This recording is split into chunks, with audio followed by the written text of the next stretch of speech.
আসসালামু আলাইকুম গাইস। আজকে আমি নিয়ে এসেছি নতুন একটা রেসিপি নিয়ে।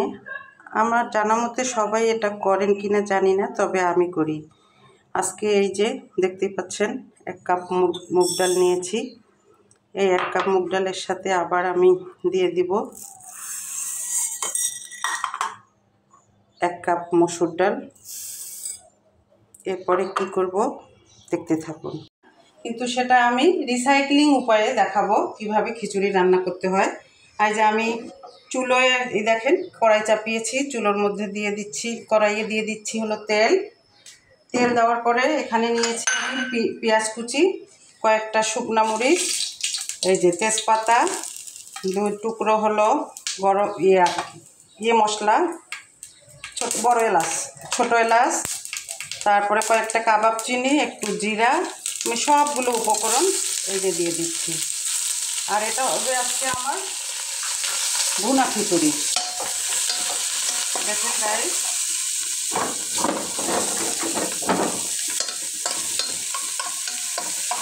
তেল একটু কম হয়ে গেছে, দেই আমি তেল। আর আমি এটা তৈরি করব আজকে মুগ ডাল, মসুর ডাল, এই যে ভাতের চাল ঠিক না। এই যে দেখেন, আমি রিসাইক্লিং বলার অর্থটা হচ্ছে আমার কালকে রাতে অনেকগুলো ভাত বেঁচে গিয়েছে, সেটা আমি ফ্রিজে রেখে দিয়েছিলাম এই ভাতটা। তারপরে সেই সাথে নিয়েছি আমি পোলাও করেছিলাম, সেই পোলাওটা। আর আজকে বৃষ্টির দিন যেহেতু, তাই খিচুড়ি খেতে আমার মেয়ের ইচ্ছে করছিল, তাই সে বলছে যে আজকে আমি খিচুড়ি খাবো। আর সেটা আমি করবো ভুনা খিচুড়ি। কীভাবে ভাত এবং পোলাও, ফ্রিজে রাখা ভাত পোলাও দিয়ে ভুনা খিচুড়ি করতে হয় দেখুন। এই যে এরপরে আমি ঢেলে দেব হলো আদা বাটা এবং রসুন বাটা,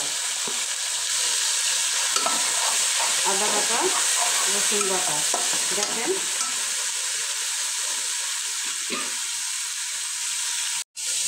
এরপরে ঢেলে দিচ্ছি এই যে মুগ ডাল আর মসুর ডাল। আমি 1 কাপ মুগ ডাল এবং 1 কাপ মসুর ডাল নিয়ে ধুয়ে সেগুলো ভিজিয়ে রেখেছিলাম, সেগুলো দিয়ে দিচ্ছি। দেখুন কত সুন্দর হবে এই খিচুড়িটা খেতে এবং কতটাই যে ইয়াম্মি হবে আপনারা চিন্তাও করতে পারবেন না।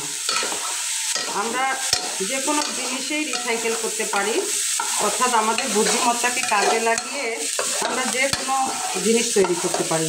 প্রতিদিন আমাদের মগজটা কিন্তু আসলে প্রতিদিনে চায় আমরা কোনো না কোনো কিছু করি।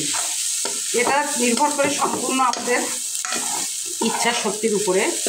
দেখুন, আমরা পারলেই আসলে সব কিছুই করতে পারি। এরপরে আমি ঢেলে দিব ওই যে ফ্রিজে রাখা ভাতটা। দেখেন এই যে পুরো ভাতটাই আমি ফ্রিজে রেখে দিলাম, ছেড়ে দিলাম। এরপরে দিয়ে দিচ্ছি আমি পোলাওটা। দেখুন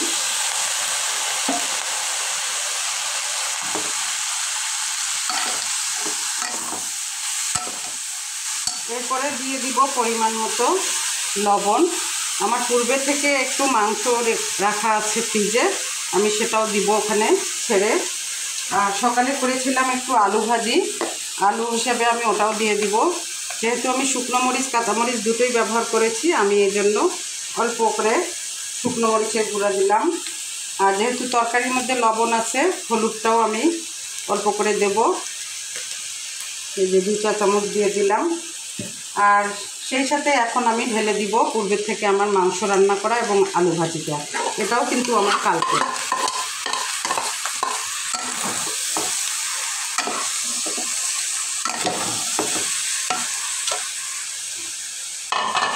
দেখুন গাইস, এটাতে আপনারা ঠান্ডা পানি চাইলেও ব্যবহার করতে পারেন, আবার গরম পানিও ব্যবহার করতে পারেন।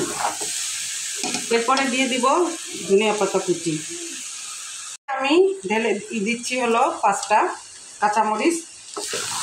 আমি সবগুলো উপকরণ এখন ভালোভাবে নাড়ব, নেড়ে আমি একেবারে পানি ঢেলে দেব।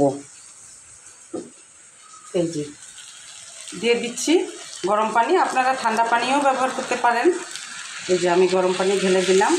দেখুন এই খিচুড়িটা একেবারে ঝরঝরে এবং ভুনা খিচুড়ি হবে। এই যে আমি পানি ঢেলে দিলাম, গরম পানি। দেখেন ঠিক এই যে এরকম আপনার কড়াইয়ের গরম পানি পোলায় চাল ভাত থেকে একটু ওই যে হাত এরকম মাপটা হবে। আমি ঠিক এ মাপেই দিয়ে থাকি সব সময়।